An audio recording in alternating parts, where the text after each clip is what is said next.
Topic भी अज का है एनर्जी लॉस इन कैपेसिटर।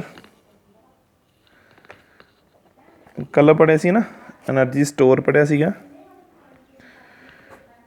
तो हुण देखो जो एनर्जी लॉस स्टोर हो रही है ना, तो जो आप देखो चार्ज फ्लो करता तो एनर्जी लॉस भी हो सकती है ना। तो सब तो पहले आप देखना कि एक ध्यान रखो energy loss in capacitor while sharing the charges.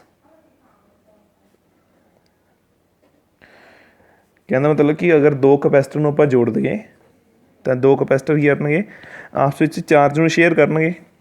तो जो देखो चार्ज फ्लो करेगा तो आप 10वीं भी पढ़िया सी ना कि हीट की फॉर्म जी एनर्जी लॉस होंगी है। तो इतने भी की होएगा कि जो चार्ज फ्लो करता तो चार्ज फ्लो करने हीट बनती है, तो हीट की फॉर्म च एनर्जी लॉस होंगी है। वो एनर्जी लॉस डिपेंड कि उपर करेगी, ठीक है, तो कितनी होएगी वो देखना अज आप। तो स्टार्टिंग आप कंसिडर कर लेने, देखो एक दो कैपेसिटर ले लेने आप डिफरेंट कैपेसिटी दे। एक दी कैपेसिटी मान लो C1, एक दी कैपेसिटी हैगी है C2। तो इनिशियली लैट कर लो दोवां दे उपर चार्ज हैगा थोड़ा थोड़ा। ये उपर चार्ज Q1, ये उपर चार्ज Q2 आ। तो चार्ज आने पोटेंशियल राइज हुई भी होगी, तो यदी पोटेंशियल राइज होकर बन गई V1, यदी पोटेंशियल राइज होकर बन गई V2। तो दोने चार्ज आ, ठीक है। तो हम दोनों आप कैपेसिटर को कनैक्ट करना, तो ध्यान रखियो कनैक्ट किवें कीता होया, पैरेलल दे विच कनैक्ट कर देना। पैरेलल कनैक्शन किवें हुंदा, यदी पॉजिटिव प्लेट नाल यदी पॉजिटिव प्लेट नूं कनैक्ट कर देंगे, यदी नैगेटिव प्लेट नाल यदी नैगेटिव प्लेट कनैक्ट कर देंगे। तो हम बस ये ध्यान रखना आप कि जो आप कनैक्ट किए इन्हों कि हम चार्ज जो शेयर होना तो फ्लो कि डायरैक्शन च होएगा, ठीक है, क्योंकि दोनों ही पॉजिटिव है ना। तो इतने डिपेंड करेगा पोटेंशियल की हाई आ। जोड़ा चार्ज हमेशा आप पढ़िया सी ना कि चार्ज हमेशा फ्लो करता वा हायर टू लोअर पोटेंशियल, तो डिपेंड करेगा कि पोटेंशियल हाई है। तो एक बार आप कंसिडर कर लेने V1 हाई पोटेंशियल ते आ।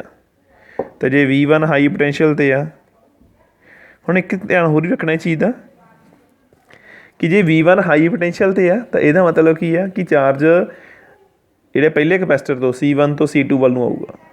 पर हम इतने भी नाल ध्यान रखना कि चार्ज की अमाउंट पर डिपेंड नहीं करता गा।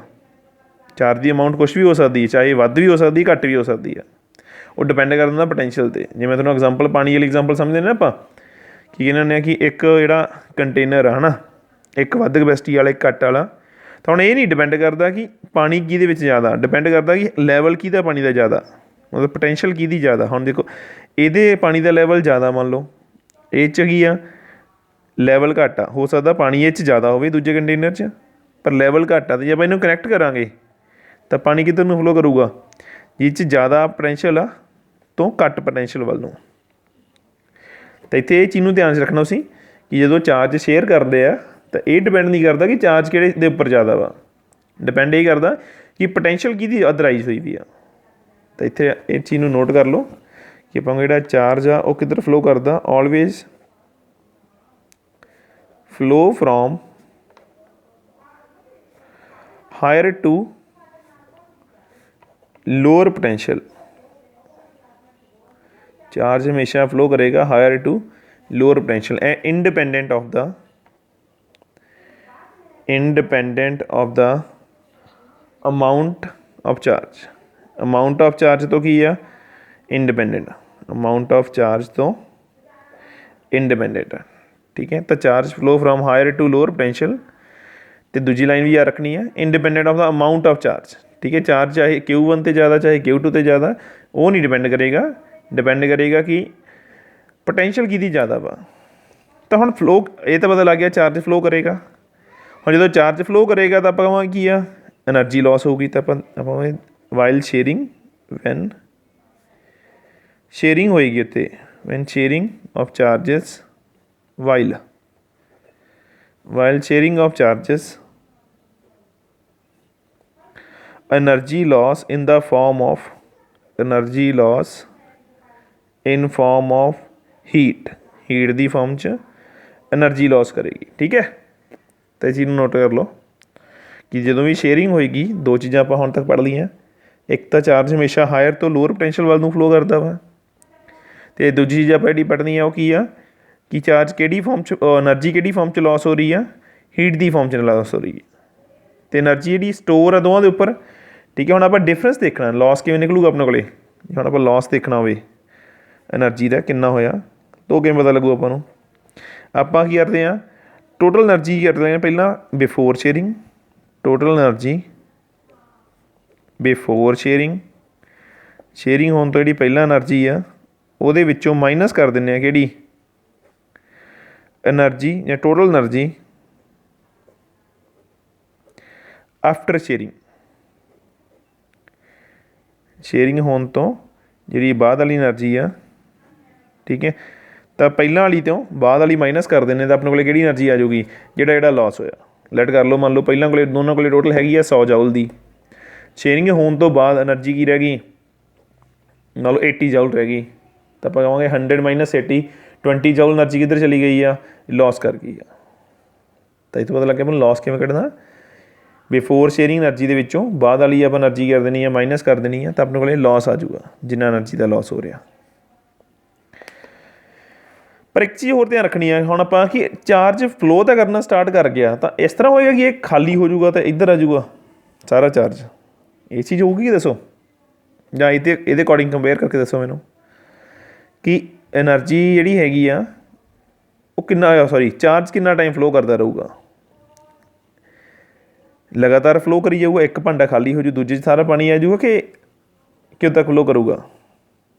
तो आपको पता ही है ना कि जिन्ना टाइम दोवां का लैवल बराबर नहीं हो जाता उन्ना टाइम चार्ज फ्लो करता। तो इत्थे फिर यही याद रखना कि चार्ज बराबर हो गया उदों नहीं रुकना, जो पोटेंशियल बराबर होगी उदों रुकना चार्ज ने। तो मांगे चार्ज कितना टाइम फ्लो करते भी रखियो, तो इत्थे थोड़ा उपर ही लिख देने ਆਪਾਂ ਇਹਨੂੰ। तो मांगे charge continue to flow, continue to transfer लिख दो या फ्लो लिख दो, transfer until potential of both capacitor become same, potential of both capacitor become equal। Jinnah time दोनों दी पोटेंशियल इक्वल नहीं हो जांदियां तो आप उन्ना टाइम कहांगे चार्ज फ्लो करता रहूगा। जदों दोवां दी पोटेंशियल इक्वल हो गई तो आप जो चार्ज है फ्लो करना बंद कर देगा। ठीक है, तो फिर इत्थे एक टर्म होगी common potential. Common potential term की है देखो ना तो ही पता लग रहा है कॉमन, कॉमन मतलब दोवां दी इक्को जी पोटेंशियल। ये कदों बन जूगी जदों जिन्ना चार्ज फ्लो करना सी हो गया ਜਾਂ कल जो पानी है जिन्ना फ्लो करना सी कर गया, जो दोवां का लैवल बराबर हो गया तो इक्वल लैवल वाले पावे की है दोवां दी पोटेंशियल आ वो की हो गई है सेम हो गई है। तो आप जिथे की होगी दोवां दी पोटेंशियल सेम हो जाऊगी तो उन्होंने पावे कॉमन पोटेंशियल। तो डिफाइन भी इनू ही करांगे आप, it is the potential of, it is the potential of both capacitor, potential of both capacitor when charge stop to flow। जो चार्ज फ्लो करना बंद हो गया तो उदों जी पोटेंशियल बन जू दोनों की तो उन्होंने की बोलेंगे आप कॉमन पोटेंशियल। तो देखो मान लो एग्जाम्पल आप कहिए कि एक मान लो हैगा 100 वोल्ट तो सीगा है ना, ये पोटेंशियल राइज हुई हुई है चार्ज होके, यदा मान लो 50 वोल्ट आ तो हम चार्ज जो फ्लो करेगा 100 वोल्ट तो 50 वोल्ट वाल नूं, पर कितना टाइम फ्लो करता रहूगा जिन्ना टाइम दोवां दी पोटेंशियल्स इक्वल नहीं हो जांदियां। तो लैट कर लो मान लो 80 वोल्ट इक्वल होगी ना, यदी घटी जाऊगी जो चार्ज इधर आ रहा होगा, यदी इनक्रीज हो जाऊगी। तो जोड़ा चार्ज आ मान लो घटता घटता 100 तो 50 वाल नूं आ रहा सीगा तो यदी डिक्रीज होंदी होंदी घटदी 80 ते आ गई, यदी वधदी वधदी 80 ते आ गई। तो जो दोवां दी पोटेंशियल सेम हो गई तो चार्ज ने फ्लो करना बंद कर देना। तो आप पोटेंशियल नूं जिथे पोटेंशियल सेम हो जाती उन्होंने की बोलते हैं कॉमन पोटेंशियल।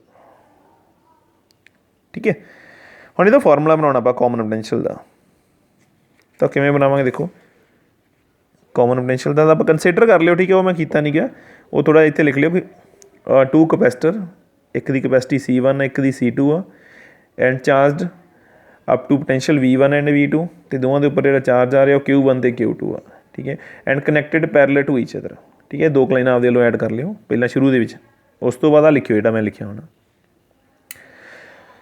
ਹੁਣ ਦੇਖੋ ਜਦੋਂ ਚਾਰਜ ਸ਼ੇਅਰ ਹੋ ਗਿਆ ਤਾਂ ਜਿਹੜੀ ਪੋਟੈਂਸ਼ੀਅਲ ਬਣ ਗਈ ਹੈ ਨਾ ਉਹ ਦੇਖਣੀ ਆਪਾਂ ਕਿੰਨੀ ਬਣ ਜੂ। ਤਾਂ ਉਹਦੇ ਵਾਸਤੇ ਆਪਾਂ ਇੱਕ ਲਾਅ ਲਾਵਾਂਗੇ, ਉਹ ਲਾਅ ਹੈਗਾ law of conservation of charge. ਦੇਖੋ ਐਨਰਜੀ ਦਾ ਲੋਸ ਹੋਊਗੀ ਪਤਾ ਹੀ ਆ ਨਾ ਹੀਟ ਦੀ ਫਾਰਮ 'ਚ, ਪਰ ਦੱਸੋ ਇਹਨੂੰ ਚਾਰਜ ਵੀ ਲੋਸ ਹੋਊਗਾ? ਜਿਹੜਾ ਚਾਰਜ ਆ ਉਹ ਵੀ ਲੋਸ ਹੋ ਸਕਦਾ। ਤਾਂ ਇੱਥੇ ਆਪਾਂ ਤੁਹਾਨੂੰ ਯਾਦ ਕਰਾਉਣਾ ਲਾਅ ਪੜ੍ਹਿਆ ਸੀ ਆਪਾਂ ਸ਼ੁਰੂ 'ਚ ਪਹਿਲੇ ਚੈਪਟਰ 'ਚ ਹੀ, ਕੰਜ਼ਰਵੇਸ਼ਨ ਆਫ ਚਾਰਜ, ਕਿ ਚਾਰਜ ਹਮੇਸ਼ਾ ਇੱਕ ਬੋਡੀ ਤੋਂ ਦੂਜੀ ਬੋਡੀ 'ਤੇ ਫਲੋ ਕਰ ਸਕਦਾ ਵਾ, ਲੋਸ ਨਹੀਂ ਹੋ ਸਕਦਾ ਚਾਰਜ ਕਦੇ ਵੀ, ਕਿਉਂਕਿ ਚਾਰਜ ਕੀ ਹੈ? ਇਲੈਕਟ੍ਰੋਨ ਆ। ਹੁਣ ਇਲੈਕਟ੍ਰੋਨ ਥੋੜ੍ਹਾ ਕਿਤੇ ਗਾਇਬ ਹੋ ਜਾਣਗੇ। ਇਹਦਾ ਮਤਲਬ ਜਿਹੜਾ ਅਮਾਊਂਟ ਆਫ ਚਾਰਜ ਆ ਉਹ ਜਿੰਨਾ ਬਿਫੋਰ ਸ਼ੇਅਰਿੰਗ ਸੀ ਅਤੇ ਆਫਟਰ ਸ਼ੇਅਰਿੰਗ ਸੀ ਉਹ ਇਕੁਅਲ ਰਹਿਣਾ ਵਾ। ਤਾਂ ਇਸੇ ਲਾਅ ਨੂੰ ਆਪਾਂ ਯੂਜ਼ ਕਰਾਂਗੇ ਕਾਮਨ ਪੋਟੈਂਸ਼ੀਅਲ ਕੱਢਣ ਵਾਸਤੇ। ਤਾਂ ਆਪਾਂ ਕਹਾਂਗੇ according to law of conservation of charge. ਤਾਂ ਲਾਅ ਯੂਜ਼ ਕਰ ਰਹੇ ਹਾਂ ਆਪਾਂ according to conservation of charge. Charge conservation ਦੇ ਅਕੋਰਡਿੰਗ ਕੀ ਹੁੰਦਾ? ਚਾਰਜ ਬਿਫੋਰ ਸ਼ੇਅਰਿੰਗ, ਮਤਲਬ ਜਦੋਂ ਆਪਾਂ ਕਨੈਕਟ ਨਹੀਂ ਕੀਤੇ ਸੀਗੇ। ਬਿਫੋਰ ਸ਼ੇਅਰਿੰਗ ਦਾ ਮਤਲਬ ਜਦੋਂ ਹਜੇ ਕਨੈਕਟ ਨਹੀਂ ਗਏ, ਤਾਂ ਚਾਰਜ ਬਿਫੋਰ ਸ਼ੇਅਰਿੰਗ ਇਕੁਅਲ ਹੋਏਗਾ charge after sharing. Before sharing ਵਾਲਾ ਅਤੇ ਆਫਟਰ ਸ਼ੇਅਰਿੰਗ ਵਾਲੇ ਚਾਰਜ ਇਕੁਅਲ ਹੋਣਗੇ। ਤਾਂ ਦੋਨੋਂ ਆਪਾਂ ਇੱਕੋ ਰੱਖ ਸਕਦੇ ਹਾਂ। ਤਾਂ ਦੋ ਕਪੈਸਿਟਰ ਆ, ਦੋਵਾਂ ਦੇ ਉੱਪਰ ਜਿਹੜਾ ਆਪਾਂ ਸਮ ਕਰਕੇ ਕੱਢਾਂਗੇ ਚਾਰਜ। ਪਹਿਲੀ ਦੇ ਉੱਪਰ ਚਾਰਜ ਕਿੰਨਾ ਹੁੰਦਾ? ਤਾਂ ਆਪਾਂ ਕਿਊ ਇਕੁਅਲ ਟੂ ਸੀ ਵੀ ਹੁੰਦਾ ਫਾਰਮੂਲਾ। ਅਤੇ ਇਸ ਫਾਰਮੂਲੇ ਦੇ ਅਕੋਰਡਿੰਗ ਪਹਿਲੇ ਕਪੈਸਿਟਰ 'ਤੇ ਕਿੰਨਾ ਚਾਰਜ ਹੋਏਗਾ? ਚਲੋ ਇੱਕ ਵਾਰੀ ਮੈਂ ਸਿੰਬਲ ਦੀ ਵਰਤ ਲਿਖ ਦਿੰਦਾ, Q1, ਦੂਜੇ 'ਤੇ ਕਿੰਨਾ ਹੋਏਗਾ? Q2। ਤਾਂ ਪਹਿਲਾਂ ਵਾਲਾ ਚਾਰਜ ਇਕੁਅਲ ਹੋਏਗਾ। ਆਫਟਰ ਸ਼ੇਅਰਿੰਗ ਹੋਊਗਾ ਚਾਰਜ ਨੇ ਚੇਂਜ ਹੋ ਜਾਣਾ, ਤਾਂ ਚਾਰਜ ਚੇਂਜ ਹੋ ਕੇ ਬਣ ਗਿਆ Q1 ਡੈਸ਼। ਦੂਜੇ ਦੇ ਉੱਪਰ ਚਾਰਜ ਕਿੰਨਾ ਬਣ ਗਿਆ? Q2 dash. ਤਾਂ ਹੁਣ ਫਾਰਮੂਲੇ ਦੇ ਅਕੋਰਡਿੰਗ ਮੈਂ ਵੈਲਿਊ ਭਰ ਦਿੰਦਾ Q ਦੀਆਂ। Q ਇਕੁਅਲ ਟੂ CV, ਤਾਂ C1 V1, Q2 ਦੀ ਵੈਲਿਊ C2 V2। ਠੀਕ ਹੈ, ਪਹਿਲਾਂ ਵਾਲਾ। ਬਾਅਦ ਵਾਲਾ ਚਾਰਜ ਕੀ ਆਊਗਾ? ਤਾਂ ਹੁਣ ਫਾਰਮੂਲਾ ਤਾਂ ਆਹੀ ਲੱਗਣਾ Q ਇਕੁਅਲ ਟੂ CV। ਤਾਂ ਕਪੈਸਿਟੈਂਸ ਇੱਕ ਕੌਨਸਟੈਂਟ ਟਰਮ ਆ, ਧਿਆਨ ਰੱਖਿਓ ਕਪੈਸਿਟੈਂਸ ਨਹੀਂ ਬਦਲਦੀ। ਜਦੋਂ ਸ਼ੇਅਰਿੰਗ ਹੁੰਦੀ ਹੈ ਚਾਰਜਸ ਦੀ ਤਾਂ ਚਾਰਜ ਵੀ ਚੇਂਜ ਹੋਏਗਾ, ਪੋਟੈਂਸ਼ੀਅਲ ਵੀ ਚੇਂਜ ਹੋਏਗੀ ਉਹਨਾਂ ਦੀ ਚਾਰਜ ਦੇ ਫਲੋ ਕਰਕੇ। ਪਰ ਜਿਹੜੀ ਕਪੈਸਿਟੈਂਸ ਆ ਇੱਕ ਕੌਨਸਟੈਂਟ ਟਰਮ ਆ, ਇਹਨੇ ਆਪਦੇ ਜਿੰਨੀ ਹੈਗੀ ਉਨੀ ਰਹਿਣਾ ਇਹਨੇ। ਤਾਂ ਕਪੈਸਿਟੈਂਸ C1 ਹੀ ਰਹੂ, ਪਰ ਪੋਟੈਂਸ਼ੀਅਲ ਬਦਲ ਗਈ ਇਹਦੀ ਹੁਣ ਬਾਅਦ ਵਾਲੀ। ਤਾਂ ਪੋਟੈਂਸ਼ੀਅਲ ਕਿੰਨੀ ਬਣ ਗਈ ਕਪੈਸਿਟਰ ਦੀ ਬਾਅਦ 'ਚ? V ਬਣ ਗਈ, ਜਿਹਨੂੰ ਆਪਾਂ ਕਾਮਨ ਪੋਟੈਂਸ਼ੀਅਲ ਕਿਹਾ। ਉਹ ਜਿਹੜਾ ਦੂਜਾ ਕਪੈਸਿਟਰ ਆ ਉਹਦੇ ਉੱਪਰ ਚਾਰਜ ਕਿੰਨਾ ਆ ਜਾਊਗਾ? Q ਇਕੁਅਲ ਟੂ CV ਦੇ ਅਕੋਰਡਿੰਗ C2 ਉਹਦੀ ਕਪੈਸਿਟੀ ਹੈ। ਪੋਟੈਂਸ਼ੀਅਲ ਉਹਦੀ ਵੀ ਕਿੰਨੀ ਬਣ ਗਈ ਸ਼ੇਅਰਿੰਗ ਹੋਣ ਤੋਂ ਬਾਅਦ? V। ਤਾਂ ਇੱਥੇ ਆਪਾਂ V ਭਰਨਾ ਦੋਵਾਂ ਥਾਂ 'ਤੇ, ਕਿਉਂਕਿ ਦੋਵਾਂ ਦੀਆਂ ਪੋਟੈਂਸ਼ੀਅਲ ਸੇਮ ਹੋ ਚੁੱਕੀਆਂ, ਜਿਹਨੂੰ ਆਪਾਂ ਕਾਮਨ ਪੋਟੈਂਸ਼ੀਅਲ ਕਿਹਾ। ਤਾਂ ਇੱਥੋਂ V ਕਾਮਨ ਕਰ ਲਓ, ਅੰਦਰ C1 ਪਲੱਸ C2 ਰਹਿ ਜਾਏਗਾ। ਤਾਂ ਉੱਥੋਂ ਆਪਣੇ ਕੋਲ ਟਰਮ ਆ ਜਾਏਗੀ C2 V2। ਇਹ ਡਿਵਾਈਡ ਹੋ ਜਾਏ ਇੱਧਰ ਆ ਕੇ C1 V1 plus C2 V2 divide by C1 plus C2। ਇਹ ਰਿਲੇਸ਼ਨ ਆ ਗਿਆ ਆਪਣੇ ਕੋਲ ਕਾਮਨ ਪੋਟੈਂਸ਼ੀਅਲ ਦਾ। ਨਿਊਮੈਰੀਕਲ 'ਚ ਵੀ ਯੂਜ਼ ਹੋ ਸਕਦਾ ਇਹ ਟਰਮ। ਤਾਂ ਫਾਰਮੂਲਾ ਯਾਦ ਵੀ ਰੱਖਣਾ, ਠੀਕ ਹੈ। ਇਹਦੇ ਬਾਰੇ ਵੀ ਐਸੀ ਥਿਓਰੈਟੀਕਲ ਵੀ ਤੁਸੀਂ ਜਾਣਕਾਰੀ ਹੋਣੀ ਚਾਹੀਦੀ ਤੁਹਾਨੂੰ, ਇਹ ਕਾਮਨ ਪੋਟੈਂਸ਼ੀਅਲ ਕੀ ਹੁੰਦੀ ਆ। ਉਸ ਤੋਂ ਅੱਗੇ ਆਪਣੇ ਕੋਲ ਆ ਗਿਆ ਅੱਗੇ ਹਾਂ ਚੱਲਣਾ ਹੈ ਲੋਸ ਕੱਢਣਾ ਹੁਣ ਐਨਰਜੀ ਦਾ। ਆਪਾਂ ਨਾ ਕਾਮਨ ਪੋਟੈਂਸ਼ੀਅਲ ਕੱਢ ਲਈ ਆ, ਤਾਂ ਹੁਣ ਆਪਾਂ ਲੋਸ ਕਾਹਦੇ ਇਕੁਅਲ ਕਿਹਾ ਸੀਗਾ? ਆਪਾਂ ਬਿਫੋਰ ਸੌਰੀ ਆਪਾਂ ਕੱਢਾਂਗੇ ਪਹਿਲਾਂ ਇੱਕ ਤਾਂ ਦੇਖੋ ਮੈਨੂੰ ਐਨਰਜੀ ਜ਼ਿਆਦਾ ਕਦੋਂ ਹੋਏਗੀ, ਥੋੜ੍ਹਾ ਸੋਚੋ। ਐਨਰਜੀ ਜ਼ਿਆਦਾ ਕਦੋਂ ਹੋਊ ਕਪੈਸਿਟਰ ਕੋਲ? ਸ਼ੇਅਰਿੰਗ ਕਰਨ ਤੋਂ ਪਹਿਲਾਂ ਕਿ ਸ਼ੇਅਰਿੰਗ ਹੋਣ ਤੋਂ ਬਾਅਦ 'ਚ? ਦੇਖੋ ਲੋਸ ਕਦੋਂ ਹੋ ਰਿਹਾ? ਜਦੋਂ ਸ਼ੇਅਰਿੰਗ ਹੋ ਰਹੀ ਹੈ ਨਾ ਉਦੋਂ ਲੋਸ ਹੋ ਰਿਹਾ। ਇਹਦਾ ਮਤਲਬ ਪਹਿਲਾਂ ਐਨਰਜੀ ਜ਼ਿਆਦਾ ਸੀ, ਜਦੋਂ ਲੋਸ ਹੋ ਗਿਆ ਤਾਂ ਉਹਦੇ ਨਾਲ ਸ਼ੇਅਰਿੰਗ ਤੋਂ ਬਾਅਦ ਐਨਰਜੀ ਕੀ ਹੋ ਜਾਣੀ ਆ? ਘੱਟ ਜਾਣੀ ਹੈ। ਇਹਦਾ ਮਤਲਬ ਆਪਾਂ ਜ਼ਿਆਦਾ ਵਾਲੀ 'ਚੋਂ ਇਨੀਸ਼ੀਅਲ ਐਨਰਜੀ 'ਚੋਂ, ਇਨੀਸ਼ੀਅਲ ਕਹਿ ਲਓ ਜਾਂ ਕਹਿ ਲਓ ਬਿਫੋਰ ਸ਼ੇਅਰਿੰਗ ਤੋਂ, ਇਨੀਸ਼ੀਅਲ ਐਨਰਜੀ ਤੋਂ ਉਹਦੇ 'ਚੋਂ ਮਾਈਨਸ ਕਰ ਦੇਣੀ ਹੈ ਫਾਈਨਲ ਐਨਰਜੀ। ਫਾਈਨਲ ਐਨਰਜੀ ਦਾ ਮਤਲਬ ਆਫਟਰ ਸ਼ੇਅਰਿੰਗ। ਤਾਂ ਇਨੀਸ਼ੀਅਲੀ ਐਨਰਜੀ ਕੀ ਹੋਏਗੀ? ਇੱਥੇ ਐਨਰਜੀ ਦੇ ਆਪਾਂ ਤਿੰਨ ਫਾਰਮੂਲੇ ਵਰਤੇ ਸੀਗੇ, ਤਾਂ ਕੋਈ ਵੀ ਯੂਜ਼ ਕਰ ਸਕਦੇ। ਮੈਂ ਇੱਥੇ ਯੂਜ਼ ਕਰ ਰਿਹਾ ਹਾਫ CV ਸਕੇਅਰ ਵਾਲਾ। ਐਨਰਜੀ ਸਟੋਰ ਦਾ ਕਪੈਸਿਟਰ 'ਚ ਆਪਾਂ ਫਾਰਮੂਲੇ ਬਣਾਏ ਸੀ ਨਾ ਕੱਲ੍ਹ ਤਿੰਨ, ਤਾਂ ਇੱਥੇ ਮੈਂ ਹਾਫ CV ਸਕੇਅਰ ਵਾਲਾ ਰਿਲੇਸ਼ਨ ਯੂਜ਼ ਕਰੂੰਗਾ। ਤਾਂ ਹਾਫ CV ਸਕੇਅਰ ਦੇ ਅਕੋਰਡਿੰਗ ਕੀ ਹੁੰਦਾ? ਇਨੀਸ਼ੀਅਲ ਐਨਰਜੀ ਦੋਨੋਂ ਕਪੈਸਿਟਰ ਕੋਲ ਕੱਢਦੀ ਆ, ਤਾਂ ਪਹਿਲੇ ਕੋਲ ਕਿੰਨੀ ਹੋਏਗੀ? ਹਾਫ C1 V1 ਦਾ ਸਕੇਅਰ। ਦੂਜੇ ਕੋਲ ਕਿੰਨੀ ਹੋਏਗੀ? Half C2 V2 square. ਇਹ ਐਨਰਜੀ ਆ ਗਈ ਬਿਫੋਰ ਸ਼ੇਅਰਿੰਗ, ਹੈ ਨਾ। ਅਤੇ ਵਿੱਚੋਂ ਮਾਈਨਸ ਕੀ ਕਰਦਾ ਮੈਂ? Final energy. ਫਾਈਨਲ ਐਨਰਜੀ ਮਤਲਬ ਸ਼ੇਅਰਿੰਗ ਹੋਣ ਤੋਂ ਬਾਅਦ ਵਾਲੀ। ਤਾਂ ਫਾਰਮੂਲਾ ਤਾਂ ਇਹੀ ਲਾਉਂਗਾ ਮੈਂ, ਹਾਫ C1। ਬਸ ਇੱਥੇ V ਦਾ ਫਰਕ ਪੈ ਜਾਣਾ, V ਮੈਂ ਇਕੱਲਾ V ਭਰੂੰਗਾ ਇੱਥੇ, V1 V2 ਨਹੀਂ ਭਰੂੰਗਾ, ਕਿਉਂਕਿ ਸ਼ੇਅਰਿੰਗ ਹੋਣ ਤੋਂ ਬਾਅਦ ਜਿਹੜੀ ਐਨਰਜੀ ਆ, ਸੌਰੀ ਪੋਟੈਂਸ਼ੀਅਲ ਆ ਜਿਹੜੀ, ਉਹਨੇ ਕੌਂਸਟੈਂਟ ਹੋ ਜਾਣਾ, ਇਕੁਅਲ ਹੋ ਜਾਣਾ, ਤਾਂ ਉਹਨੂੰ V ਲਿਖਾਂਗੇ ਆਪਾਂ। ਪਲੱਸ ਦੂਜੇ ਕੋਲੇ ਐਨਰਜੀ ਕਿੰਨੀ ਹੋ ਜਾਏਗੀ ਕਪੈਸਿਟਰ ਕੋਲੇ, C2 ਇੰਟੂ V ਦਾ ਸਕੇਅਰ। ਤਾਂ ਆਹ ਇਨੀਸ਼ੀਅਲ ਐਨਰਜੀ ਆ ਗਈ ਆਪਣੇ ਕੋਲੇ, ਆਹ ਫਾਈਨਲ ਆ ਗਈ, ਤਾਂ ਦੋਨਾਂ ਨੂੰ ਮਾਈਨਸ ਕਰ ਦੇਣਾ। ਪਰ ਧਿਆਨ ਰੱਖਣਾ ਤੇ V ਮੈਂ ਕਾਹਤੋਂ ਵਰਤ ਰਿਹਾ ਇਕੱਲਾ ਫਾਈਨਲ ਵਾਲੇ 'ਚ, ਕਿਉਂਕਿ ਦੋਵਾਂ ਦੀ ਪੋਟੈਂਸ਼ੀਅਲ ਸੇਮ ਹੋ ਜਾਂਦੀ ਹੈ ਸ਼ੇਅਰਿੰਗ ਹੋਣ ਤੋਂ ਬਾਅਦ। ਕਾਮਨ ਨਿਕਲਿਆ 1/2 ਸਾਰੇ ਦੇ ਵਿੱਚੋਂ, ਹਰੇਕ ਟਰਮ 'ਚ 1/2 ਆ ਰਿਹਾ ਸੀ। ਇੱਥੇ ਰਹਿ ਜਾਏਗਾ C1 V1 square, C2 V2 square, minus ਇੱਕ ਦੇਖੋ C1 C2 ਦੇ ਵਿੱਚੋਂ, ਆਹ ਟਰਮ ਦੇ ਵਿੱਚੋਂ ਵੀ V ਕਾਮਨ ਨਿਕਲਦਾ ਪਿਆ ਦੋਨੇ, ਇਹਨਾਂ ਦੋਨਾਂ ਚੋਂ ਇਕੱਲਿਆਂ ਚੋਂ, ਤਾਂ ਅੰਦਰ ਰਹਿ ਜਾਏਗਾ C1 ਪਲੱਸ C2, ਅਤੇ ਜਿਹੜਾ V ਸਕੇਅਰ ਸੀ ਕਾਮਨ ਕਰਕੇ ਮੈਂ ਪਿੱਛੇ ਲਿਖਤਾ, ਅਤੇ ਜਿਹੜਾ 1/2 ਸੀ ਆਲਰੇਡੀ ਸਾਰੇ ਤੋਂ ਬਾਹਰ ਕੱਢਿਆ ਸੀ, ਉਹ ਮੈਂ ਬਾਹਰ ਹੀ ਲਿਖਤਾ 1/2। ਤਾਂ ਰਿਲੇਸ਼ਨ ਆਪਾਂ ਇੱਥੇ ਤੱਕ ਪਹੁੰਚ ਗਏ। ਹੁਣ ਆਪਾਂ ਕਰਦੇ ਹਾਂ ਕਾਮਨ ਪੋਟੈਂਸ਼ੀਅਲ ਦੀ ਵੈਲਿਊ ਭਰ ਦਿੰਦੇ ਹਾਂ, ਜਿਹੜੀ ਆਪਾਂ ਉੱਪਰ ਬਣਾਈ ਆ ਉਹ ਇੱਥੇ ਪੁੱਟ ਕਰ ਦਿੰਦੇ ਹਾਂ, C1 ਪਲੱਸ C2। ਤਾਂ V ਦੀ ਵੈਲਿਊ ਆਪਾਂ ਬਣਾਈ ਆ ਉੱਪਰ, ਆ ਦੇਖੋ ਉਹ ਪੁੱਟ ਕਰ ਦਿਓ। ਪਰ ਧਿਆਨ ਰੱਖਿਓ V ਦਾ ਸਕੇਅਰ ਆ, ਇੱਥੇ V ਦਾ ਸਕੇਅਰ ਹੋ ਰਿਹਾ, ਅਤੇ ਇਹਨੂੰ ਆਪਾਂ ਸਕੇਅਰ ਕਰਨਾ ਪੈਣਾ, ਜੋ ਵੀ ਆਂਸਰ ਵੈਲਿਊ ਹੋਈ ਭਰੇਗੀ। V ਦੀ ਵੈਲਿਊ ਭਰ ਕੇ ਮੈਂ ਸਕੇਅਰ ਕਰਦਾ। ਅਗਲਾ ਸਟੈਪ ਬਸ ਹੁਣ ਮੈਥਮੈਟਿਕਲੀ ਕੈਲਕੂਲੇਸ਼ਨ ਰਹਿ ਗਈਆਂ ਹੁਣ ਆਪਣੇ ਕੋਲ, ਜੋ ਆਪਾਂ ਥਰੈਟੀਕਲੀ ਪੜ੍ਹਨਾ ਸੀ ਸਿੱਖਣਾ ਸੀ ਉਹ ਆਪਾਂ ਸਿੱਖ ਲਿਆ। ਕੈਲਕੂਲੇਸ਼ਨਸ ਆ ਥੋੜ੍ਹੀਆਂ, ਬਸ ਉਹ ਧਿਆਨ ਨਾਲ ਕਰਦੇ ਹਾਂ। ਹੁਣ ਸਕੇਅਰ ਨਾ ਮੈਂ ਅਲੱਗ-ਅਲੱਗ ਲਿਖ ਦਿੰਦਾ ਇਹਨਾਂ ਦੇ, C1 ਪਲੱਸ C2, ਉੱਪਰ ਵਾਲੀ ਦਾ ਸਕੇਅਰ ਅਲੱਗ ਲਿਖ ਦੇਣਾ ਮੈਂ, ਡਿਨੋਮੀਨੇਟਰ ਦਾ ਸਕੇਅਰ ਅਲੱਗ ਲਿਖ ਦਾਂਗਾ, C1 plus C2 hole square. ਹੁਣ ਦੇਖੋ ਕੀ ਆ, C1 ਪਲੱਸ C2 ਅਤੇ C1 ਪਲੱਸ 2 ਦਾ ਸਕੇਅਰ ਆ, ਤਾਂ ਸਕੇਅਰ ਨਾਲ ਇੱਕ ਪਾਵਰ ਨਾਲ ਆਹ ਪੂਰਾ ਫੈਕਟਰ ਕੱਟਿਆ ਜਾਊਗਾ। ਨੈਕਸਟ ਦੇਖੋ ਆਪਣੇ ਕੋਲ ਕੀ ਰਹਿ ਜਾਏਗਾ, ਇਹ ਤੋਂ ਬਾਅਦ ਇਹ ਬਚੇਗਾ 1/2 C1 ਪਲੱਸ V1 ਦਾ square plus C2 V2 square, minus C1 plus C2 term ਕੱਟੀ ਗਈ, ਇੱਥੇ ਰਹਿ ਗਈ ਇਕੱਲੀ C1 V1 plus C2 V2 ਦਾ ਸਕੇਅਰ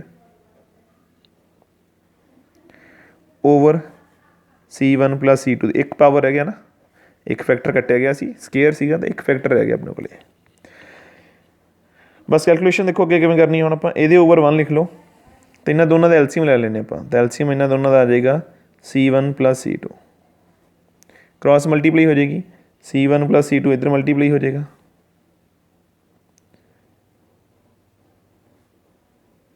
ਮਲਟੀਪਲਾਈ ਆਪਾਂ ਅਗਲੇ ਸਟੈਪ 'ਚ ਖੋਲ੍ਹ ਦਿੰਦੇ ਹਾਂ, ਅਤੇ minus C1 V1 plus C2 V2 square, multiply ਖੋਲ੍ਹ ਦਿੰਦੇ ਹਾਂ। ਤਾਂ ਮਲਟੀਪਲਾਈ ਖੋਲ੍ਹਣ ਤੋਂ ਬਾਅਦ ਆਪਣੇ ਕੋਲ ਆ ਜਾਏਗਾ ਇਹ, C1 ਨੂੰ ਮਲਟੀਪਲਾਈ ਕੀਤੀ ਅੰਦਰ, C1 square V1 square, C1 C2 V2 square, C2 ਨੂੰ ਅੰਦਰ ਮਲਟੀਪਲਾਈ ਕਰਾਂਗੇ, C1 C2 V1 square, C2 ਨੂੰ ਮਲਟੀਪਲਾਈ ਕਰਾਂਗੇ ਤਾਂ C2 square V2 square, minus ਇਹਦੀ ਆਈਡੈਂਟੀਟੀ ਖੋਲ੍ਹ ਦਿੰਦੇ ਆਪਾਂ A ਪਲੱਸ B ਦੇ ਸਕੇਅਰ ਦੀ, ਮੂਹਰੇ ਬਰੈਕਟ ਲਾ ਲਓ ਮਾਈਨਸ ਕਰਕੇ, ਤਾਂ C1 V1 ਸਕੇਅਰ, ਦੋਵਾਂ ਦਾ ਸਕੇਅਰ ਹੀ ਹੋਏਗਾ ਨਾ, C1 V1 ਦਾ ਸਕੇਅਰ ਹੈ, ਤਾਂ A square plus B square plus 2AB, ਜਦੋਂ 2AB ਹੋਏਗਾ ਤਾਂ 2 ਇੰਟੂ A ਕੀ ਹੈ C1 V1 ਆ, B ਕੀ ਹੈ C2 V2 ਆ, ਤਾਂ divide by C1 plus C2, bracket ਖੋਲ੍ਹ ਲਓ। ਬਸ ਕਾਫੀ ਟਰਮਾਂ ਇੱਥੇ ਕੈਂਸਲ ਹੋ ਜਾਣਗੀਆਂ, ਦੇਖੋ ਧਿਆਨ ਨਾਲ, ਜੋ ਬਾਕੀ ਬਚ ਗਈਆਂ ਉਹ ਲਿਖ ਦਾਂਗੇ ਤਾਂ ਆਪਣਾ ਆਨਸਰ ਆ ਜਾਏਗਾ ਐਨਰਜੀ ਲੋਸ ਦਾ। ਨੈਗੇਟਿਵ ਅੰਦਰ ਮਲਟੀਪਲਾਈ ਹੋਈ ਤਾਂ C1 V1 ਸਕੇਅਰ ਨੈਗੇਟਿਵ ਹੋ ਗਿਆ, C2 ਸਕੇਅਰ V2 ਸਕੇਅਰ ਵੀ ਨੈਗੇਟਿਵ ਹੋ ਗਿਆ, ਅਤੇ ਜਿਹੜਾ ਆ ਵੀ ਨੈਗੇਟਿਵ ਹੋ ਜਾਏਗਾ 2 ਵਾਲਾ ਵੀ 2, ਇਹਨੂੰ ਮੈਂ C1 C2 V1 V2 ਲਿਖ ਦੇਣਾ ਇਕੱਠਾ ਕਰਕੇ, divide by C1 plus C2। ਤਾਂ ਕਈ ਟਰਮਾਂ ਹੋਣਗੀਆਂ ਜਿਹੜੀਆਂ ਕੈਂਸਲ ਹੋ ਰਹੀਆਂ, ਦੇਖੋ ਕਿਹੜੀਆਂ ਕਿਹੜੀਆਂ ਹੋ ਰਹੀਆਂ, C2 V2 ਸਕੇਅਰ ਵਾਲੀ ਟਰਮ ਆ ਕੱਟੀ, negative C1 V1 cancel with C1 V1 square, 3 ਟਰਮਾਂ ਬਾਕੀ ਬਚੀਆਂ ਦੇਖੋ ਵਾਲੀਆਂ, ਆਹ ਦੋਨੋਂ ਅਤੇ ਇੱਕ ਲਾਸਟ ਵਾਲੀ, ਇਹਨਾਂ ਦੋਨਾਂ 'ਚ ਵੀ ਕਾਮਨ ਆਉਂਦਾ ਪਿਆ, C1C2 ਇਹਦੇ ਵਿੱਚ ਵੀ ਹੈ, C1C2 ਇਹਦੇ ਵਿੱਚ ਵੀ ਹੈ, C1C2 ਇਹਦੇ ਵਿੱਚ ਵੀ ਹੈ। ਤਾਂ C1C2 ਕਾਮਨ ਆ ਗਿਆ, ਅੰਦਰ ਰਹਿ ਗਿਆ ਆਪਣੇ ਕੋਲ V2 square, V1 square minus V1 V2 ਤੇ divide by C1 plus C2। ਉਸ ਤੋਂ ਬਾਅਦ ਆਪਣੇ ਕੋਲ ਕੀ ਆ ਜਾਏਗਾ, ਇਹਨੂੰ ਆਇਡੈਂਟੀਟੀ ਦੇ ਅਕੋਰਡਿੰਗ ਫਿਰ ਕੀ ਲਿਖ ਸਕਦੇ ਆਪਾਂ, ਦੇਖੋ C1 C2 A square plus B square minus 2AB, ਤੇ ਇਹਨੂੰ ਆਪਾਂ ਲਿਖ ਸਕਦੇ ਹਾਂ A ਮਾਈਨਸ B ਦਾ ਹੋਲ ਸਕੇਅਰ। ਆਇਡੈਂਟੀਟੀ ਦੇ according A square plus B square minus 2AB ਦੇ ਅਕੋਰਡਿੰਗ ਮੈਂ A ਮਾਈਨਸ B ਦਾ ਸਕੇਅਰ ਲਿਖ ਸਕਦਾ, ਤਾਂ ਆਪਣੇ ਕੋਲ ਆ ਜਾਏਗਾ। ਤਾਂ ਐਨਰਜੀ ਲੋਸ ਦਾ ਰਿਲੇਸ਼ਨ ਆ ਗਿਆ ਆਪਣੇ ਕੋਲ। ਠੀਕ ਹੈ, ਇਹਨੂੰ ਐਜ਼ ਇਟ ਇਜ਼ ਯਾਦ ਵੀ ਰੱਖਣਾ ਆਪਾਂ, ਤੇ ਸਕੇਅਰ ਡਿਵਾਈਡ ਬਾਈ ਆ 2 ਮੈਂ ਓਵਰ ਲਿਖ ਦੇਣਾ C1 ਪਲੱਸ C2। ਇੱਕ ਵਾਰੀ ਇਹਨੂੰ ਦੁਬਾਰਾ ਦੇਖ ਲਿਓ ਧਿਆਨ ਨਾਲ, ਫਿਰ ਇੱਕ ਵਾਰ ਕਰਕੇ ਦੇਖ ਲਿਓ। ਠੀਕ ਹੈ, ਅੱਗੇ ਨੁਮੈਰੀਕਲ ਦੇਖੋ ਵੀ ਇਹਦੇ ਬੇਸ 'ਤੇ ਆਪਾਂ ਇੱਕ ਦੋ ਕਰਦੇ ਹਾਂ। ਲੈਟ ਕਰ ਲਓ ਆਪਾਂ ਨੂੰ ਗਿਵਨ ਆ, ਗਿਵਨ 2 ਕਪੈਸਿਟਰ, 2 ਕਪੈਸਿਟਰ ਗਿਵਨ ਆਪਾਂ ਨੂੰ। ਠੀਕ ਹੈ, ਇੱਕ ਹੈਗਾ ਫਸਟ ਕਪੈਸਿਟਰ ਜਿਹੜਾ ਉਹ ਕਪੈਸਿਟੀ C ਆ ਉਹਦੀ, ਅਤੇ ਉਹਨੂੰ ਚਾਰਜ ਕੀਤਾ ਹੋਇਆ ਆਪਾਂ, ਪੋਟੈਂਸ਼ੀਅਲ ਉਹਦੀ ਹੈਗੀ ਹੈ V ਤੱਕ ਆਪਾਂ ਚਾਰਜ ਕਰਤਾ। ਠੀਕ ਹੈ, ਇੱਕ ਸੈਕਿੰਡ ਕਪੈਸਿਟਰ ਆ, ਇਹਦੀ ਕਪੈਸਿਟੀ ਹੈਗੀ ਹੈ ਮੰਨ ਲਓ 2C, ਅਤੇ ਇਹਨੂੰ ਆਪਾਂ ਚਾਰਜ ਕੀਤਾ ਹੋਇਆ ਅਪ ਟੂ ਪੋਟੈਂਸ਼ੀਅਲ 4V। ਅਤੇ ਇਹਨਾਂ ਨੂੰ ਆਪਾਂ ਸ਼ੇਅਰ ਕਰਾਤਾ। ਗਿਵਨ ਆਪਾਂ ਨੂੰ ਪਹਿਲਾਂ ਦੇਖੋ ਕੀ ਹੈ, ਇੱਕ ਕਪੈਸਿਟਰ ਆ C ਕਪੈਸਿਟੀ ਦਾ, ਪੋਟੈਂਸ਼ੀਅਲ V ਉਹਦੀ, ਇੱਕ 2C ਕਪੈਸਿਟੀ ਦਾ, ਉਹਨੂੰ ਪੋਟੈਂਸ਼ੀਅਲ ਆਪਾਂ ਚਾਰਜ ਕੀਤਾ ਹੋਇਆ 4V ਤੱਕ। ਤਾਂ ਫਾਈਂਡ ਰੇਸ਼ੋ, ਆਪਾਂ ਰੇਸ਼ੋ ਫਾਈਂਡ ਕਰਨੀ ਹੈ, find ratio of energy before and after sharing, before and after sharing। Energy before ਕਿੰਨੀ ਸੀ ਅਤੇ ਆਫਟਰ ਸ਼ੇਅਰਿੰਗ ਕਿੰਨੀ ਸੀਗੀ। ਠੀਕ ਹੈ, ਉਹ ਦੇਖਣੀ ਆਪਾਂ ਨਾ। ਤਾਂ ਲੋਸ ਨਹੀਂ ਪੁੱਛਿਆ, ਚਲੋ ਤਾਂ ਆਪਾਂ ਡਾਇਰੈਕਟ ਫਾਰਮੂਲਾ ਲੋਸ ਦਾ ਨਹੀਂ ਲਾਵਾਂਗੇ, ਐਨਰਜੀ ਕੱਢਾਂਗੇ। ਠੀਕ ਹੈ, ਪਹਿਲਾਂ ਕਿੰਨੀ ਹੈ ਅਤੇ ਬਾਅਦ ਵਾਲੀ ਕਿੰਨੀ ਹੈ। ਤਾਂ ਬਿਫੋਰ ਕਿੰਨੀ ਹੋਏਗੀ ਐਨਰਜੀ, ਪਹਿਲਾਂ ਦੇਖ ਲਓ। ਤਾਂ ਬਿਫੋਰ ਸ਼ੇਅਰਿੰਗ ਐਨਰਜੀ ਆਪਣੇ ਕੋਲ ਕਾਹਦੇ ਇਕੁਅਲ ਆ ਜਾਏਗੀ, ਉਹੀ ਫਾਰਮੂਲਾ ਦੇਖੋ, ਗਿਵਨ ਚੀਜ਼ਾਂ ਦੇ ਅਕੋਰਡਿੰਗ ਲਾਇਆ ਕਰੋ ਫਾਰਮੂਲਾ। ਜੇ ਤਾਂ C ਤੇ V ਗਿਵਨ ਆ, ਫਿਰ ਹਾਫ CV ਸਕੇਅਰ ਵਾਲਾ ਯੂਜ਼ ਕਰਾਂਗੇ ਆਪਾਂ। ਜੇ Q ਦੀ ਫਾਰਮ 'ਚ ਗਿਵਨ ਹੁੰਦਾ, ਫਿਰ ਆਪਾਂ Q ਸਕੇਅਰ ਬਾਈ C ਵਾਲਾ ਲਾਉਣਾ ਸੀਗਾ। ਤਾਂ ਡਿਪੈਂਡ ਕਰਦਾ ਆਪਾਂ ਨੂੰ ਗਿਵਨ ਕੀ ਹੈ। ਠੀਕ ਹੈ, ਉਹਦੇ ਅਕੋਰਡਿੰਗ ਆਪਾਂ ਫਾਰਮੂਲਾ ਯੂਜ਼ ਕਰਾਂਗੇ। ਇੱਥੇ C ਤੇ V ਦੀ ਫਾਰਮ 'ਚ ਗਿਵਨ ਆ ਵੈਲਿਊਜ਼ ਆਪਾਂ ਨੂੰ। ਤਾਂ ਪਹਿਲੇ ਕਪੈਸਿਟਰ ਕੋਲ ਐਨਰਜੀ ਕਿੰਨੀ ਹੋਏਗੀ, ਹਾਫ CV ਸਕੇਅਰ। ਦੂਜੇ ਕੋਲ ਕਿੰਨੀ ਹੋਏਗੀ, ਹਾਫ C ਉਹਦੀ 2C ਆ, ਪੋਟੈਂਸ਼ੀਅਲ 4V ਆ, ਤਾਂ 4V ਸਕੇਅਰ। ਅਤੇ ਇਹਨੂੰ ਕੈਲਕੂਲੇਸ਼ਨ ਕਰਕੇ ਆਪਣੇ ਕੋਲ ਆ ਗਿਆ ਹਾਫ CV ਸਕੇਅਰ ਪਲੱਸ 4 ਦਾ ਸਕੇਅਰ 16, 16 1/2 ਐਂ ਰੱਖ ਲਓ, ਇਹਨੂੰ 32 CV ਸਕੇਅਰ ਲਿਖ ਲਓ। ਥੋੜ੍ਹਾ ਐਲਸੀਐਮ ਲੈਣਾ ਸੌਖਾ ਹੋ ਜਾਏਗਾ ਆਪਾਂ ਨੂੰ, ਕੱਟਿਆ ਨਹੀਂ ਆਪਾਂ 1/2। ਤਾਂ ਐਲਸੀਐਮ ਲੈਣ ਤੋਂ ਬਾਅਦ ਬਣ ਜੂ 33 CV ਸਕੇਅਰ ਬਾਈ 2। ਇਹ ਆ ਗਈ ਬਿਫੋਰ ਸ਼ੇਅਰਿੰਗ ਦੀ ਐਨਰਜੀ ਹੈ ਨਾ, ਜਿਹਨੂੰ ਆਪਾਂ U ਲਿਖ ਦਿੰਦੇ ਹਾਂ। ਅਤੇ ਇੱਕ ਆਪਾਂ ਨੂੰ ਪੁੱਛਿਆ ਸੀ ਆਫਟਰ ਸ਼ੇਅਰਿੰਗ, ਦੋਵਾਂ ਦੀ ਐਨਰਜੀ ਦੀ ਰੇਸ਼ੋ ਕੱਢਣੀ ਹੈ। ਤਾਂ ਆਫਟਰ ਸ਼ੇਅਰਿੰਗ ਕਿੰਨੀ ਆ ਜਾਏਗੀ ਐਨਰਜੀ, ਦੇਖੋ ਹੁਣ ਦੇਖੋ ਇੱਕ ਦੋ ਤਰੀਕੇ ਦੁਬਾਰਾ ਕਰਦੇ। ਆਫਟਰ ਸ਼ੇਅਰਿੰਗ ਵਾਸਤੇ ਜਾਂ ਤੁਸੀਂ ਕਰੋ ਲੋਸ ਦਾ ਫਾਰਮੂਲਾ ਲਾ ਲਓ, ਅਤੇ ਜਿੰਨੀ ਬਿਫੋਰ ਸ਼ੇਅਰਿੰਗ ਆ ਉਹਦੇ ਵਿੱਚੋਂ ਲੋਸ ਮਾਈਨਸ ਕਰ ਦਿਓ, ਤਾਂ ਤੁਹਾਡੇ ਕੋਲ ਆਫਟਰ ਸ਼ੇਅਰਿੰਗ ਆ ਜਾਊਗੀ। ਅਤੇ ਇੱਕ ਤਰੀਕਾ ਤਾਂ ਇਹ ਆ ਕਿ ਜਿੰਨੀ ਐਨਰਜੀ ਆਪਣੇ ਕੋਲ ਆ ਗਈ ਆ ਪਹਿਲਾਂ ਵਾਲੀ, ਇਹਦੇ ਵਿੱਚ ਜਿਹੜਾ ਲੋਸ ਆ ਉਹ ਮਾਈਨਸ ਕਰ ਦਿਓ, ਤਾਂ ਕਿਹੜੀ ਆ ਜਾਏਗੀ, ਆਫਟਰ ਸ਼ੇਅਰਿੰਗ ਵਾਲੀ ਆ ਜਾਏਗੀ। ਜਾਂ ਫਿਰ ਤਰੀਕਾ ਕੀ ਹੈ ਕਿ ਕਾਮਨ ਪੋਟੈਂਸ਼ੀਅਲ ਕੱਢੋ, ਤਾਂ ਪ੍ਰੋਪਰ ਫਾਰਮੂਲਾ ਜਿਵੇਂ ਮੈਂ ਲਾਇਆ ਉਹ ਲਾ ਦਿਓ। ਠੀਕ ਹੈ, ਡਿਪੈਂਡ ਕਰਦਾ ਤੁਹਾਨੂੰ ਜਿਹੜਾ ਸੌਖਾ ਲੱਗਦਾ ਉਹਦੇ ਅਕੋਰਡਿੰਗ ਚੱਲ ਪਿਓ। ਅਤੇ ਨਹੀਂ ਤਾਂ ਕਾਮਨ ਪੋਟੈਂਸ਼ੀਅਲ ਕੱਢ ਲਓ, ਜਿਵੇਂ ਮੈਂ ਦੱਸਿਆ ਸੀ ਕਿ ਕਾਮਨ ਪੋਟੈਂਸ਼ੀਅਲ ਦਾ ਫਾਰਮੂਲਾ ਲਾ ਕੇ ਕਾਮਨ ਪੋਟੈਂਸ਼ੀਅਲ ਨਿਕਲ ਆਊਗੀ। ਤਾਂ ਉਦੋਂ ਬਾਅਦ ਆਫਟਰ ਸ਼ੇਅਰਿੰਗ ਐਨਰਜੀ ਆ ਜਾਏਗੀ, ਅਤੇ ਦੋਵਾਂ ਨੂੰ ਡਿਵਾਈਡ ਕਰ ਦਾਂਗੇ ਆਪਾਂ।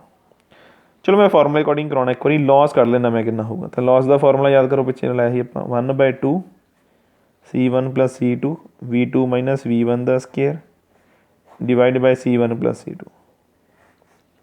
ਅਤੇ ਇੱਥੋਂ ਲੋਸ ਕਿੰਨਾ ਆ ਗਿਆ ਆਪਣੇ ਕੋਲ, C1 C2 ਦੀਆਂ ਵੈਲਿਊ ਲਿਖ ਲਓ। C ਅਤੇ ਇੱਕ C2 ਅਤੇ C into 2C V2 4V minus V the square divide by C1 plus C2 मूरे 1/2 भी सी लिख दो।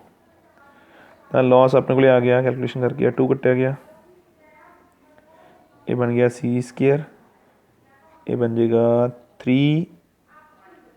3V², स्केयर खोल देने अगे जाके, ये बन जू 3C, तो आ गया C² into 9V² over 3C। तो लॉस आ गया अपने को, एक C ना C कैंसिल हो गया, 3CV² लॉस हो गया। तो आफ्टर शेयरिंग किमें निकलूगी हम एनर्जी, बिफोर शेयरिंग आपको पता, लॉस भी पता लग गया, तो बाद वाली एनर्जी क्यों कढ़ दें आप, जिन्नी अपनी पहला एनर्जी सी वो लॉस माइनस कर दें, तो लॉस कितना होया 3V² का।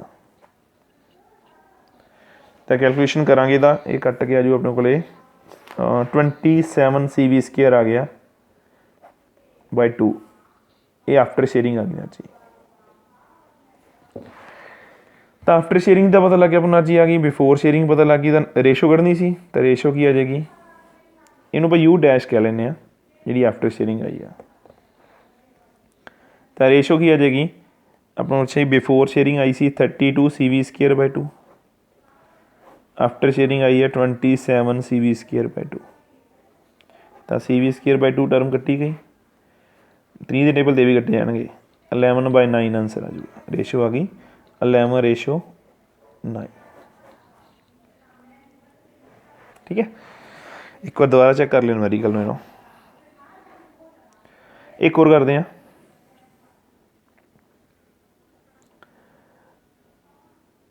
वो अपन गिवन आ कहते 2 कैपेसिटर आ, 2 capacitor are connected to each other, कहेंगे अ कैपेसिटर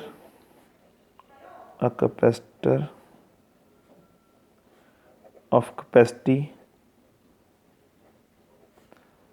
C ਉਹਦੀ capacity C, and charge up to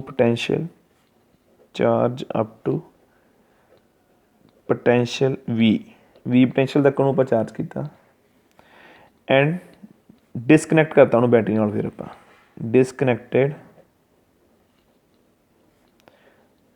from battery नाल लाता, तो बैटरी ला के किया आप, now connected to another uncharge capacitor, now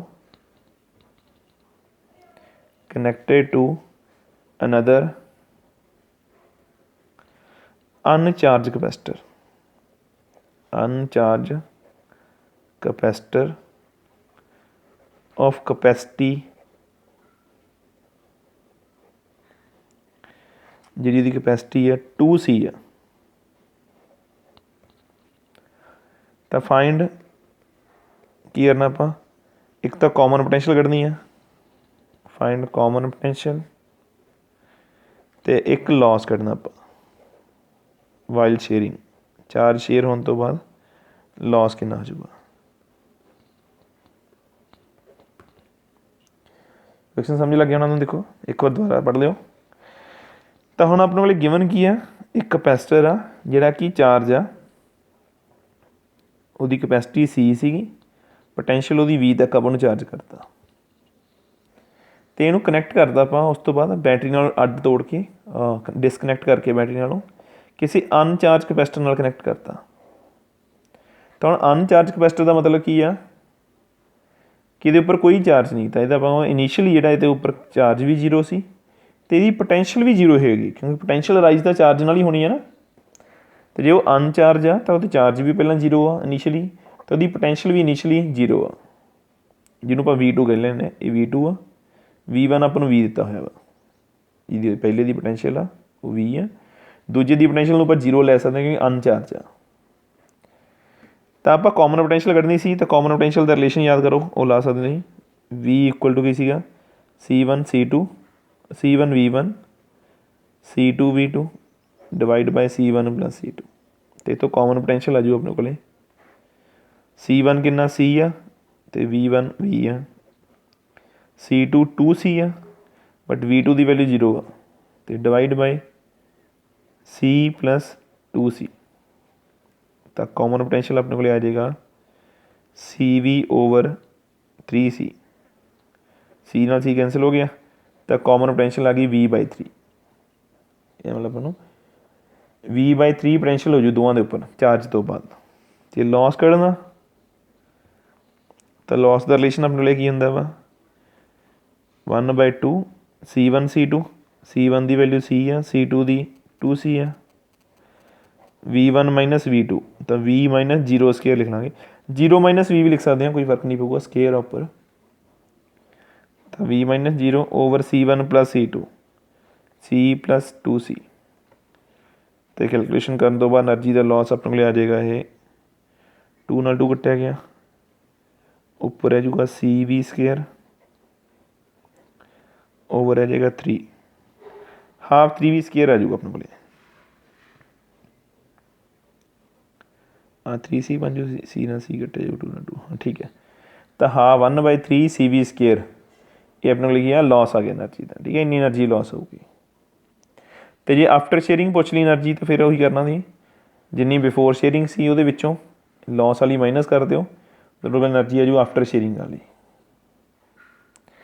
ਤਾਂ ਕੁਛ ਨੂਮੈਰੀਕਲ ਮੈਂ ਤੁਹਾਨੂੰ ਭੇਜੂੰਗਾ, ਵੈਸੇ ਅਸਾਈਨਮੈਂਟ ਦੇ ਵਿੱਚ ਵੀ ਹੈਗੇ ਇਹਦੇ ਨਾਲ ਦੇ ਐਨਰਜੀ ਵਾਲੇ ਨੂਮੈਰੀਕਲ, ਤਾਂ ਅੱਜ ਟਰਾਈ ਜ਼ਰੂਰ ਕਰਿਓ। ਠੀਕ ਹੈ, ਅਤੇ ਪ੍ਰੋਪਰਲੀ ਇੱਕ ਵਾਰੀ ਡੈਰੀਵੇਸ਼ਨ ਸਾਰੀ ਕਰਕੇ ਦੇਖਿਓ। ਠੀਕ ਹੈ, ਜੋ ਉਹਦੇ ਵਿੱਚ ਮੈਂ ਕੰਸੈਪਟ ਦੱਸੇ ਆ ਉਹਨਾਂ ਨੂੰ ਥੋੜ੍ਹਾ ਆਪਦੇ ਆਪ ਸਮਝਿਓ, ਅਤੇ ਤੁਸੀਂ ਨੋਟ ਕਰਕੇ ਰੱਖਣਾ ਜਿਵੇਂ ਮੈਂ ਦੱਸਿਆ ਸੀ ਤੁਹਾਨੂੰ। ਜੋ ਵੀ ਚੀਜ਼ਾਂ ਤੁਹਾਨੂੰ ਨਹੀਂ ਪਤਾ ਲੱਗਣਗੀਆਂ, ਠੀਕ ਹੈ, ਸ਼ਾਮ ਨੂੰ ਜਦੋਂ ਕਲਾਸ ਹੋਊਗੀ ਤਾਂ ਉਹਦੇ 'ਚ ਤੁਸੀਂ ਮੈਨੂੰ ਪੁੱਛਣੀਆਂ ਵਾ, ਜਾਂ ਕੋਈ ਆਪਦੇ ਨੂੰ ਹੋਰ ਕੁਛ ਕਰ ਰਹੇ ਹੋ ਤਾਂ ਉਹ ਵੀ ਪੁੱਛ ਲਿਓ ਮੈਨੂੰ।